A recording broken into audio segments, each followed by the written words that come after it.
Je me retrouve dans cette vidéo pour vous parler des dernières lectures, enfin dernières entre guillemets parce que ça fait quand même quelques mois pour certains livres que je les ai lus. Donc je vais commencer par vous présenter cet album jeunesse, j'allais dire petit mais pas si petit que ça. C'est un album pour lequel j'ai craqué en mars il me semble. J'ai d'abord été happée par ces illustrations qui m'ont beaucoup plu et qui sont très très belles. Je vous mettrai des petites photos pendant la vidéo, peut-être là, à ce moment-là sur ma tête. Et j'ai découvert l'histoire donc seulement après l'avoir acheté. C'est un album jeunesse où il n'y a pas beaucoup d'écriture, juste ce qu'il faut pour nous dire que en gros tout est possible tant qu'on est là et que nos rêves sont à portée de main, que tout le monde peut y arriver.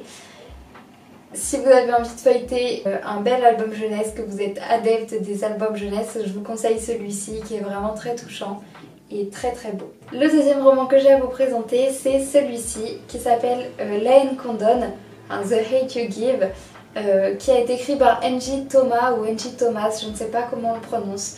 Dans ce roman, on suit Star, qui est une adolescente de 16 ans, qui est en quelque sorte tiraillée par les deux vies qu'elle a. À la fois, elle vit dans un quartier assez défavorisé, un quartier avec une communauté majoritairement noire, et à côté de ça, ses parents ont trouvé que le lycée de ce quartier-ci n'était vraiment pas bien pour leurs enfants. Ils ont eu les moyens, en se serrant la vis, de les inscrire dans l'établissement privé qui se trouve en dehors du quartier. Et cet établissement privé est un établissement où la communauté y est essentiellement riche et surtout quasiment totalement blanche.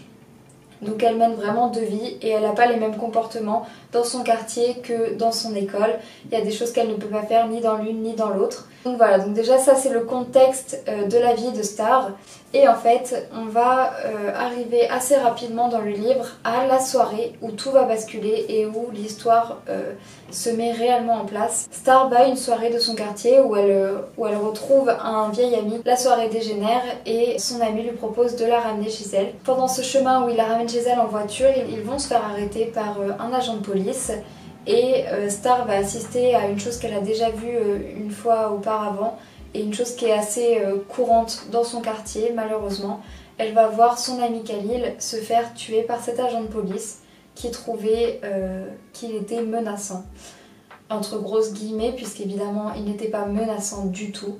À partir de là on va suivre Star, on va suivre sa famille, on suit son quartier et toute la révolte qui va naître aussi bien dans son quartier qu'à l'intérieur d'elle-même. C'est vraiment un roman qui déjà ne se lâche pas. Les personnages ils sont véritablement attachants. Il y a pas mal de personnages et ils ont tous une importance dans l'histoire et c'est vraiment un très très beau roman. On se prend une grosse claque mais c'est comme si c'était une claque qui faisait du bien. C'est un roman où on ressent beaucoup d'émotions parce qu'à la fois les personnages sont parfois assez drôles, il y a aussi beaucoup évidemment de colère, il y a aussi des pleurs. Ce roman a été adapté il y a quelques années au cinéma et moi j'avais vu le film avant de lire ce livre et j'avais été bouleversée par le film. C'est un film que j'avais beaucoup aimé qui me fait énormément pleurer du début à la fin et c'est un peu ce qui s'est passé dans le livre sauf que le livre était tellement mieux parce que avec tellement plus de détails évidemment comme c'est souvent comme ça dans les livres, mais bref. En tout cas, c'est un roman que je vous conseille énormément, comme tous ceux qui vont suivre puisque je vous présente que presque quasiment que des coups de cœur. Je vous invite à lire The Hate You Give de Angie Thomas ou Thomas. En mai, je me suis procuré La sorcière aux champignons, le tome 2. J'avais gardé les 7 derniers euros de mon pass culture pour acheter ce deuxième tome.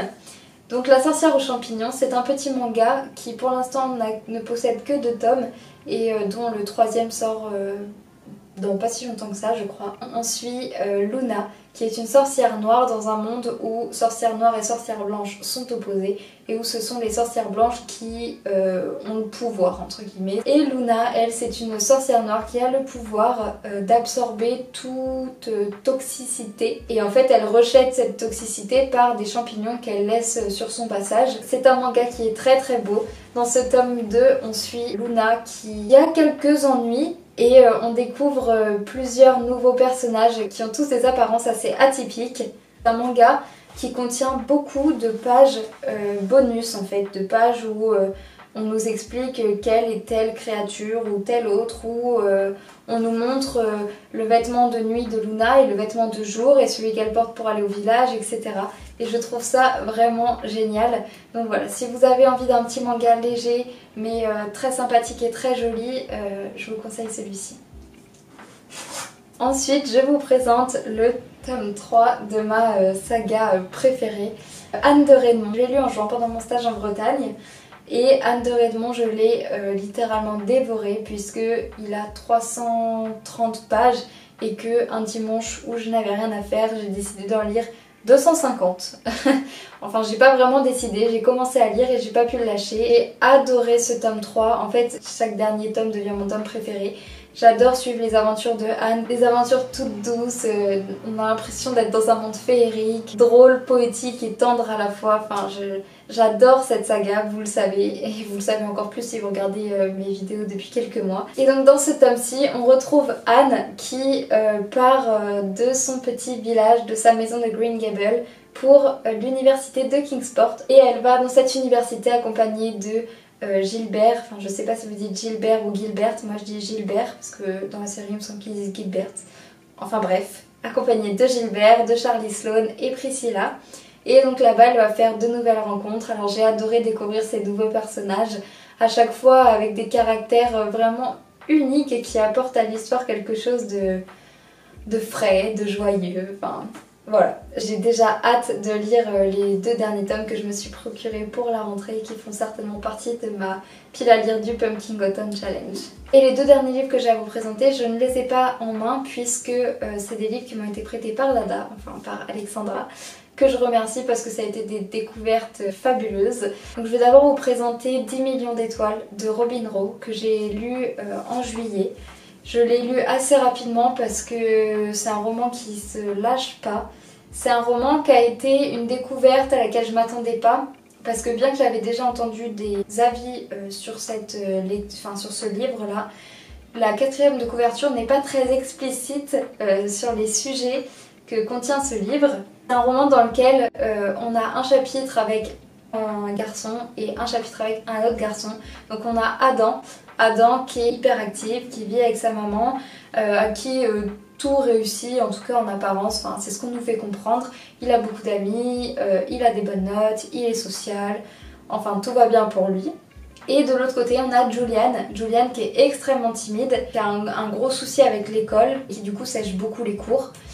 Et on comprend assez rapidement qu'il a des rendez-vous hebdomadaires avec la psychologue de son lycée qu'il ne tient pas toujours puisqu'il sèche beaucoup. La psychologue de Julian va demander à Adam, qui est très social comme je vous l'ai dit, de prendre un peu sous son aile Julian.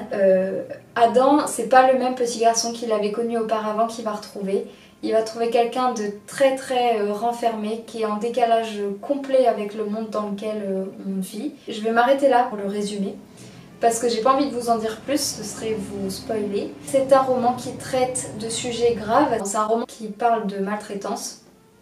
Et ça je m'y attendais pas justement en lisant la 4e de couverture. Donc c'est pour ça que je tenais à vous le dire à vous, parce que si vous avez envie de le lire, vous savez à quoi vous attendre.